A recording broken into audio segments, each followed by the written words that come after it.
Hello friends, welcome to Pebbles. நான் உங்கள் கோபி சுதா. அனைவருக்கும் பொங்கல் தின நல்வாழ்த்துக்கள். அனைவருடைய வாழ்விலும் துன்பங்கள் நீங்கி இன்பங்கள் பெற வேண்டும். கரும்பின் சுவை போல. நம்ம இன்னைக்கு பொங்கல் விருந்து செய்ய போறோம். பொங்கல் விருந்துக்கு மிளகு பொங்கல், சக்கரை பொங்கல், அது மட்டும் இல்லாம கொட்சு, சாதம், கூட்டு, 2 பொரியல் நம்ம செய்யலாம். வாங்க எப்படி செய்யறதுன்னு பார்க்கலாம். பொங்கலுக்கு நம்ம பாசிப்பருப்பு எடுத்துக்கலாம். இதை வறுத்துக்கலாம். சிம்மில் வச்சுட்டு பொன்னிறமாக வறுத்துக்கலாம். ரொம்ப வறுக்கக்கூடாது. நம்ம அப்படியே போட்டோன்னா பொங்கல் என்னென்னா பச்சை வாசம் அடிக்கும். அதனால் வறுத்து போட்டோன்னா சக்கரை பொங்கல் எப்போவுமே டேஸ்ட்டாக இருக்கும். இப்போ நல்லா வாசம் வர ஆரம்பிச்சிருச்சு. இப்போ நம்ம ஆஃப் பண்ணிக்கலாம். இப்போ நம்ம வேறு பாத்திரத்தில் மாற்றிக்கலாம். இப்போது நம்ம சக்கரை பொங்கல் செய்ய போகிறோம். இது நம்ம எப்போவுமே ஃபஸ்ட்டு நிறைவாக ஊற்றிக்கணும். பொங்கல் பானையில் நம்ம கொஞ்சமாக எடுத்துட்டு இப்போ நம்ம ஏன்னா இந்த அரிசியில் எல்லாமே என்னென்னா பொங்கி வரதில்லை அப்படிங்கிறதுனால நம்ம ஒரு டம்ளர் அளவுக்கு பால் ஆட் பண்ணிக்கலாம். பால் ஊற்றினா என்னென்னா பொங்கி வரும். அதனால் நான் பால் ஆட் பண்ணுறேன். இப்போ நிறைவாக நம்ம ஊற்றிட்டோம். இது கூட நம்ம பாசிப்பருப்பை முதலையே ஆட் பண்ணிக்கலாம். இதுவும் நல்லா கொதிக்கட்டும். அதாவது இப்போ பொங்கி வரும். இப்போது பொங்க போகுது. அதாவது பொங்கல் வைக்கிறப்ப எப்போவுமே கிழக்கு பொங்கணுங்கிறது நம்மளோட ஐதீகம். இப்போ பொங்க ஆரம்பிச்சிருச்சு. கிழக்கு பொங்கிடுச்சு. இப்போ நம்ம எடுத்துக்கலாம்.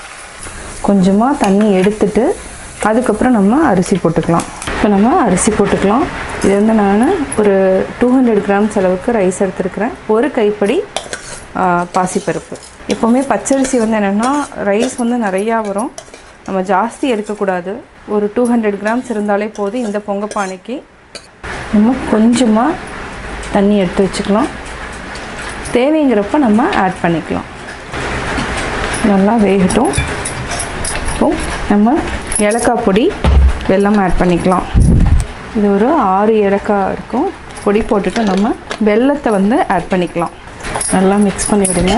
நம்ம கடைசியாக முந்திரி, திராட்சை தாளித்து, அதாவது நெய்யில் தாளித்து கொட்டிக்கலாம். சர்க்கரை பொங்கல் ரெடி ஆயாச்சு. இப்போ நம்ம ஆஃப் பண்ணிக்கலாம். இப்போ முந்திரி, திராட்சை தாளித்து கொட்டிக்கலாம். இப்போது காஞ்சிருச்சு.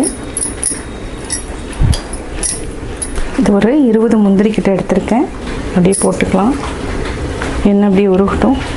இப்போ பொன்னிறம் ஆயிடுச்சு. திராட்சை ஆட் பண்ணிக்கலாம்.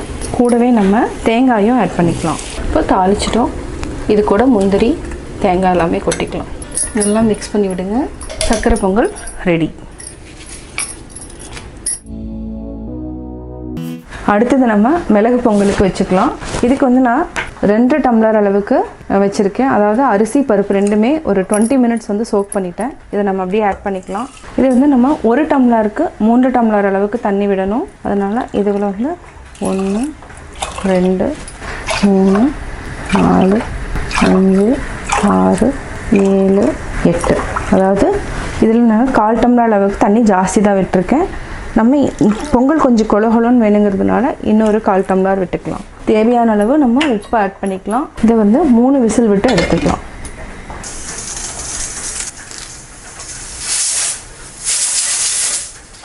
நம்ம ஒரு கடாயில் 3 டேபிள் ஸ்பூன் அளவுக்கு நெய் விட்டுக்கலாம். இது கூட கொஞ்சமாக ரீஃபைண்ட் ஆயிலும் ஆட் பண்ணிக்கலாம். எண்ணெய் நல்லா உருகட்டும். உருகினதுக்கப்புறம் முந்திரி, இஞ்சி, பச்சை மிளகாய், மிளகு, சீரகம், இது ஒரு 1.5 டேபிள் ஸ்பூன் அளவுக்கு இருக்குது. கருவேப்பிலை. இதுக்கு முக்கியமானது பெருங்காயம். இது ஒரு 1/4 டீஸ்பூன் அளவுக்கு ஆட் பண்ணிக்கலாம். ஆல்ரெடி வேக வச்சு தனியாக எடுத்து வச்சுருக்கிறோம் பாசிப்பருப்பு, பச்சரிசி. இப்போ நம்ம தாளிச்சதை கொட்டிக்கலாம். நல்லா மிக்ஸ் பண்ணிக்கலாம். கொசுக்கு தேவையான பொருட்கள்: பாசிப்பருப்பு 100 கிராம் எடுத்து அதை தண்ணியில் ஒரு 10 மினிட்ஸ் சோக் பண்ணிவிட்டு வேக வச்சு எடுத்து வச்சுருக்கிறேன். இது கூட அதாவது சின்ன நெல்லிக்காய் அளவுக்கு புளி கரைச்சி வச்சுக்கலாம். இதுக்கு நம்ம சாம்பார் பொடி ரெடி பண்ணிக்கலாம். 2 டேபிள் ஸ்பூன் மல்லி விதை, 1.25 டீஸ்பூன் அளவுக்கு நம்ம உளுந்தம்பருப்பு எடுத்துக்கலாம். 1/4 டீஸ்பூன் வெந்தயம், வரமிளகாய் ஒரு 8 வரமிளகாய் எடுத்துருக்கிறேன். இதுக்கு 2 டீஸ்பூன் அளவுக்கு நம்ம கடலைப்பருப்பு எடுத்துக்கலாம். இதை 1 டீஸ்பூன் ஆயில் விட்டுட்டு நல்லா ஃப்ரை பண்ணி தனியாக எடுத்து வச்சுக்கலாம். இதுக்கு நம்ம மொச்சை ஒரு சின்ன கப் அளவுக்கு, அதாவது ஒரு 25 கிராம்ஸ் இருக்கும். இதுக்கு ஒரு பச்சை மிளகாய், கருவேப்பிலை, 2 பெரிய வெங்காயம், கத்திரிக்காய், 3 அல்லது 4 கூட நம்ம எடுத்துக்கலாம். கொஞ்சமாக வெல்லம் எடுத்துருக்குறோம், அதாவது இந்த அளவுக்கு இருந்தாலே போதும். இப்போ எப்படி செய்கிறதுன்னு பார்க்கலாம். ஃபஸ்ட்டு நம்ம இதை வறுத்துட்டு பொடி பண்ணிக்கலாம். ஃபஸ்ட்டு நம்ம ஒரு கடாயில் கொஞ்சமாக எண்ணெய் விட்டுக்கலாம். நல்லா காஞ்சதுக்கப்புறம் 2 டீஸ்பூன் அளவுக்கு நம்ம கடலைப்பருப்பு எடுத்துருக்குறோம், வறுத்துக்கலாம். உளுத்தம்பருப்பு ஆட் பண்ணிக்கலாம், வெந்தயம், மல்லி விதை. நம்ம இது நல்லா ஃப்ரை ஆனதுக்கப்புறம் வரமிளகாயும் பெருங்காயத்தை ஆட் பண்ணிக்கலாம். இது சிம்மில் வச்சுட்டு நல்லா வறுத்துக்கலாம். நல்லா ஃப்ரை பண்ணிட்டோம். இப்போ வரமிளகாயும் போட்டுக்கலாம். ஆஃப் பண்ணதுக்கப்புறம் நம்ம பெருங்காயத்தூளை ஆட் பண்ணிக்கலாம். ஒரு 30 செகண்ட்ஸ் மட்டும் ஃப்ரை பண்ணிக்கலாம். இப்போ வறுத்துட்டோம். இப்போ வந்து பெருங்காயத்தூள் ஆட் பண்ணிக்கலாம். இது வந்து ஒரு 1/4 டீஸ்பூன் அளவுக்கு ஆட் பண்ணிக்கலாம். இப்போ கேஸ் ஆஃப் பண்ணிவிட்டு இதை ஆற வச்சுட்டு அரைச்சி வச்சுக்கலாம். கொச்சு சாம்பார் பொடி ரெடி ஆயாச்சு. நம்ம ஒரு கடாயில் 2 டேபிள் ஸ்பூன் அளவுக்கு எண்ணெய் விட்டுக்கலாம். கடுகு ஒரு 1/2 டீஸ்பூன் அளவுக்கு போட்டுக்கலாம். கடலைப்பருப்பு, உளுத்தம்பருப்பு இது 1/2 டீஸ்பூன். கடுகு நல்லா பொரிஞ்சிருச்சு. வெங்காயம், கருவேப்பிலை, ஒரே ஒரு பச்சை மிளகாய். இது கூட நம்ம கொஞ்சமாக பெருங்காயம் ஆட் பண்ணிக்கலாம். நல்லா வதங்கினதுக்கப்புறம் நம்ம ஒரு பெரிய தக்காளி, சின்ன தக்காளியாக இருந்தால் 2 தக்காளி ஆட் பண்ணிக்கலாம். நம்ம பெரிய வெங்காயம் அல்லது சின்ன வெங்காயம் ஆட் பண்ணலாம். சின்ன வெங்காயம் போட்டிங்கன்னா ஒரு 20 வெங்காயமாவது ஆட் பண்ணணும். டேஸ்ட் வந்து இன்னும் நல்லாயிருக்கும். இப்போ நம்ம தக்காளி ஆட் பண்ணிக்கலாம். இது 1 நிமிஷம் வரைக்கும் நல்லா வேகட்டும். நம்ம ஒரு 1/4 டீஸ்பூன் அளவுக்கு மஞ்சள்தூள் ஆட் பண்ணிக்கலாம். பச்சை வாசம் போகிற அளவுக்கு நல்லா வதக்கிக்கலாம். இப்போ தக்காளி வதக்கிட்டோம். அடுத்தது நம்ம மொச்சை இதையும் ஆட் பண்ணிக்கலாம். கத்திரிக்காய் இதை நல்லா வதக்கிட்டு புளித்தண்ணி வந்து சின்ன நெல்லிக்காய் அளவுக்கு கரைச்சி வச்சுட்டு ஆட் பண்ணிக்கலாம். ஒரு 1/2 டீஸ்பூன் அளவுக்கு உப்பு போட்டுட்டு தண்ணி விட்டுக்கலாம். 6லேருந்து 8 நிமிஷம் வரைக்கும் நல்லா வேகட்டும். கத்திரிக்காயும் மொச்சையும் வேகணும். கத்திரிக்காய், மொச்சை 2 நல்லா வெந்துடுச்சு. இப்போ நம்ம புளி தண்ணி ஆட் பண்ணிக்கலாம். நல்லா மிக்ஸ் பண்ணி விடுங்க. இது ஒரு 2 நிமிஷம் நல்லா கொதிக்கட்டும். அதுக்கப்புறம் நம்ம சாம்பார் பொடி, பாசிப்பருப்பு ஆட் பண்ணிக்கலாம். புளியினோட பச்சை வாசம் போயிடுச்சு. இப்போ நம்ம சாம்பார் பொடி ஆட் பண்ணிக்கலாம். அரைச்சிட்டோம். நம்ம இந்த அளவுக்கு, அதாவது 100 கிராம் பாசிப்பருப்புக்கு 2 டேபிள் ஸ்பூன் அளவுக்கு நம்ம சாம்பார் பொடி ஆட் பண்ணிக்கலாம். ஆல்ரெடி வேக வச்சுருக்கிற பாசிப்பருப்பையும் ஆட் பண்ணிக்கலாம். இது கொஞ்சம் கெட்டியாக இருக்கும். தண்ணி ஊற்றி மிக்ஸ் பண்ணிக்கலாம். நம்ம கொஞ்சமாக தேவையான அளவு உப்பு ஆட் பண்ணிக்கலாம். நல்லா கொதிக்கணும். இன்னுமே நம்ம ஒரு 1/2 டம்ளர் அளவுக்கு தண்ணி விட்டுக்கலாம். கொதிச்சிட்ருக்கு. இந்த கொதிச்சுக்கு வந்து நம்ம கொஞ்சமாக வெல்லம் ஆட் பண்ணிக்கலாம். போட்டு மூடி வச்சுருங்க. 5 மினிட்ஸ்க்கு அப்புறம் ஆஃப் பண்ணிக்கலாம். 5 மினிட்ஸ் ஆயிடுச்சு. நல்லா கொதிச்சாச்சு. இப்போ நம்ம ஆஃப் பண்ணிக்கலாம். பாசிப்பருப்பு கொச்சு. 4வதாக செய்ய போகிறது கொத்தமல்லி துவையல். கொத்தமல்லிக்கு துவையலுக்கு தேவையான பொருட்கள் பார்க்கலாம். ஃபஸ்ட்டு வந்து நம்ம ஒரு பேன் வச்சுக்கலாம். பேனில் 2 டேபிள் ஸ்பூன் அளவுக்கு எண்ணெய் விட்டுக்கலாம். எண்ணெய் நல்லா காயிட்டும். எண்ணெய் காஞ்சதுக்கப்புறம் கடலைப்பருப்பு 1 டீஸ்பூன், 1 டீஸ்பூன் உளுத்தம்பருப்பு, வேர்க்கடலை நம்ம 2 டீஸ்பூன் அளவுக்கு யூஸ் பண்ணிக்கலாம். பொன்னிறமாக வறுத்துக்கலாம்.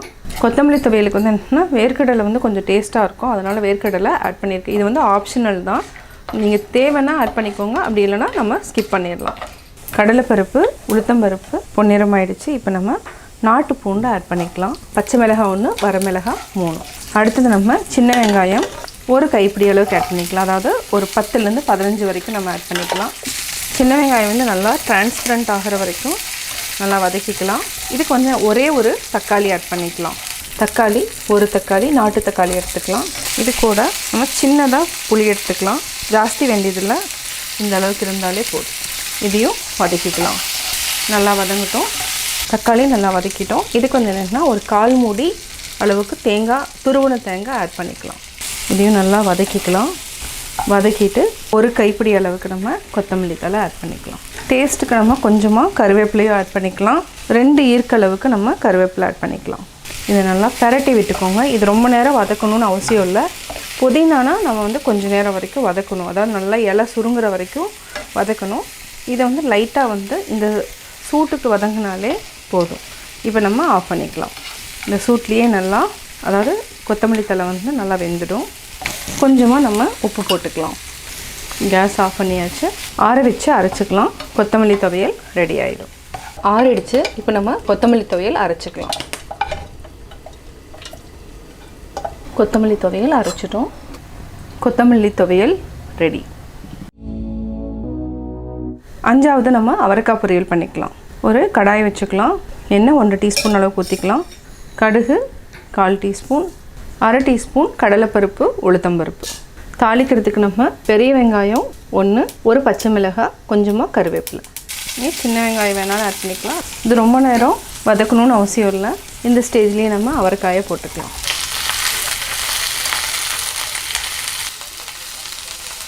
தேவையான அளவு உப்பு ஆட் பண்ணிக்கலாம். இப்போ நம்ம ஒரு 2 டேபிள் ஸ்பூன் அளவுக்கு மட்டும் நம்ம தேங்காய் ஆட் பண்ணிக்கலாம். நல்லா பெரட்டி விட்டுட்டு மூடி வச்சுக்கலாம்.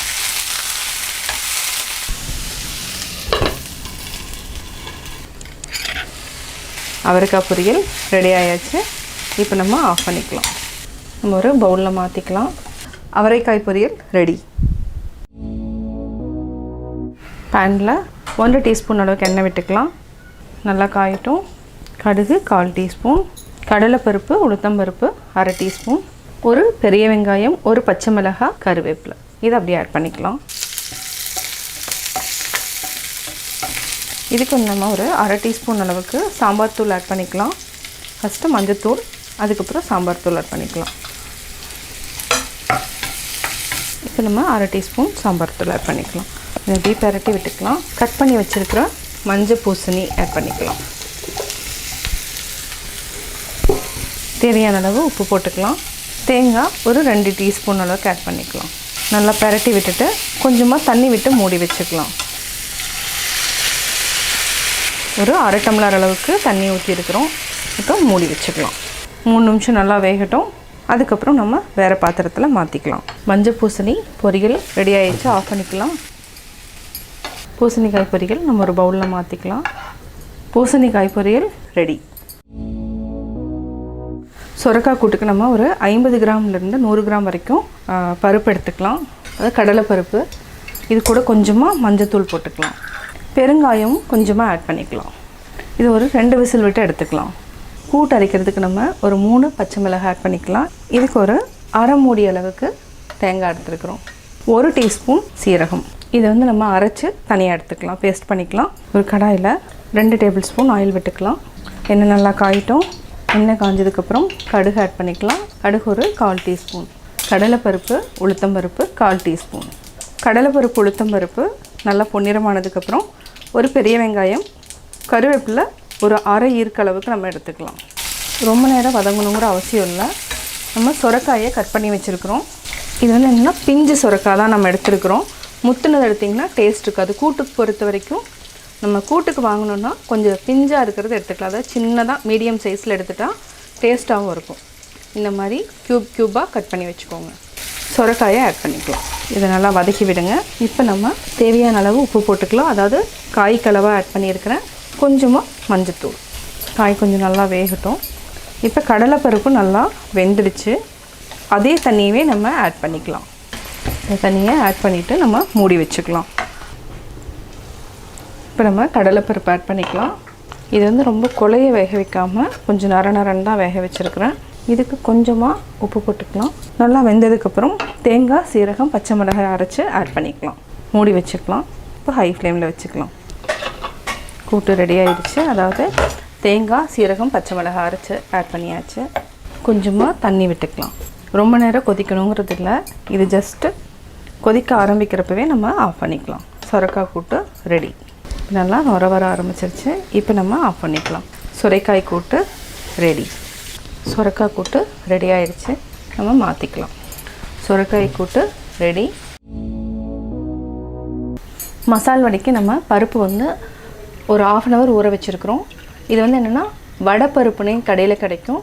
நம்ம இதை எடுத்து, அதாவது கடலைப்பருப்பு கிடையாது, வடைப்பருப்பு. இது பார்த்திங்கன்னா ரொம்ப சின்னதாக இருக்கும். இதை நம்ம அரைச்சிக்கலாம். தண்ணி நல்லா வடிச்சுக்கலாம். தண்ணி வடிச்சிட்டு நம்ம அரைச்சி எடுத்துக்கலாம். ஃபஸ்ட்டு கொஞ்சமாக எடுத்து வச்சுக்கோங்க இந்தளவுக்கு. அதை அரைச்சிட்டு இதை அப்படியே நம்ம மிக்ஸ் பண்ணிக்கலாம். இந்தளவுக்கு எடுத்து வச்சுக்கலாம். இதில் தண்ணி வடிச்சுக்கலாம். இஞ்சி ஒரு துண்டு, பச்சை மிளகாய் 2, சோம்பு அரை டீஸ்பூன், கொஞ்சமாக கருவேப்பிலை ஆட் பண்ணிக்கலாம். இது கூடவே ஒரே ஒரு வரமிளகாய் கிள்ளி போட்டுக்கோங்க. பச்சை மிளகாய் இஞ்சி, வரமிளகாய், சோம்பு ஆட் பண்ணிக்கிறோம். இதை வந்து நம்ம கொஞ்சமாக அடிச்சுக்கலாம். அதுக்கப்புறம் நம்ம பருப்பு போட்டு அரைச்சிக்கலாம். அரைச்சிட்டோம். இப்போ பருப்பு ஆட் பண்ணிக்கலாம். அரைச்சிட்டோம். ஆல்ரெடி கொஞ்சம் எடுத்துருக்கிற பருப்பையும் ஆட் பண்ணியிருக்கிறேன். மீதி இருக்கிற பருப்பையும் ஆட் பண்ணிக்கலாம். அதை அப்படியே முழுசாகவே ஆட் பண்ணிக்கலாம். உப்பு பத்தலைன்னா நீங்கள் ஆட் பண்ணிக்கோங்க. எப்போவுமே மசாலா வடைக்கணுன்னா கொஞ்சமாவது முழு பருப்பு ரெண்டுமே மிக்ஸ் ஆகிருக்கணும். அப்போ தான் வந்து நல்லாயிருக்கும். இதுக்கு நம்ம கொஞ்சமாக வெங்காயம் போட்டுக்கலாம். கொத்தமல்லியை கட் பண்ணி ஆட் பண்ணிக்கலாம். உப்பு நம்ம கொஞ்சம் ஆட் பண்ணிக்கலாம். இது நல்லா மிக்ஸ் பண்ணி விடுங்க. இப்போ வடைக்கு நம்ம ரெடி பண்ணிட்டோம். இதை வந்து சின்ன சின்ன உருண்டைகளாக நம்ம பிடிச்சி வச்சுக்கலாம். இது வந்து கொஞ்சம் தொளன்னு இருந்துச்சுன்னா நீங்கள் அரிசி மாவு கூட ஆட் பண்ணிக்கலாம். எண்ணெய் வந்து நிறையா குடிக்காது. இப்போ நம்ம தண்ணி ஆட் பண்ணல, பட் இருந்தாலும் கொஞ்சம் தொளன்னு இருக்குது. அரிசி மாவு ஒரு 2 டீஸ்பூன் அளவுக்கு ஆட் பண்ணிக்கலாம். அரிசி மாவு இல்லைன்னா கடலை மாவு, ரெண்டில் எது வேணாலும் ஆட் பண்ணிக்கலாம். அரிசி மாவு போட்டால் என்ன ஆகுனா கொஞ்சம் நல்லா கிறிஸ்பியாக வரும். அதுக்காக நம்ம அரிசி மாவு ஆட் பண்ணுறோம். பார்த்திங்கன்னா நல்லா கொஞ்சம் திக்காகிடுச்சு.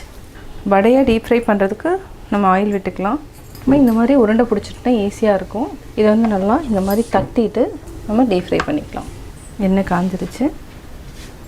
சிம்மில் வச்சுக்கலாம். ஹை ஃப்ளேமில் வைக்க வேண்டாம், ஏன்னா உள்ளே இருக்கிறது வேகாது. அதனால் சிம்மில் வச்சுட்டு வேக வச்சுக்கலாம். வடையை எடுத்துக்கலாம். பொன்னிறம் ஆயிடுச்சு.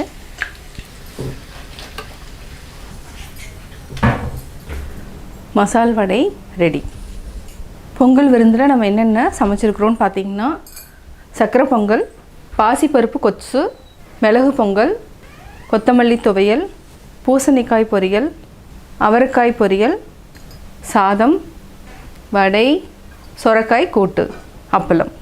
நம்ம இன்றைக்கி செஞ்சுருக்கிறது மொத்தமாக பார்த்திங்கன்னா 9 ஐட்டம் செஞ்சுருக்குறோம். இப்போ நம்ம படையெல்லாம் போட்டுக்கலாம். நம்ம படையலுக்கு வந்து உப்பு வச்சுக்கலாம். அவரைக்காய் பொரியல், பூசணிக்காய் பொரியல், வடை, சாதம், கொத்தமல்லி துவையல், கொச்சு, அதாவது பாசிப்பருப்பு, கத்திரிக்காய், மொச்சை. அடுத்து சக்கரை பொங்கல், மிளகு பொங்கல், அப்பளம், கூட்டு.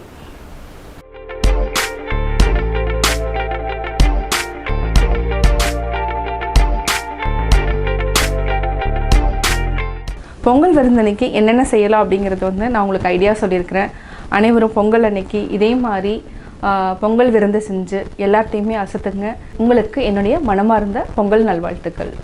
இந்த வீடியோ பிடிச்சதுன்னா லைக் பண்ணுங்கள், ஷேர் பண்ணுங்கள், கமெண்ட் பண்ணுங்கள். மறக்காமல் பெபிள்ஸ் தமிழ் சேனலையும் கோபி சுதா சேனலையும் சப்ஸ்கிரைப் பண்ணுங்கள்.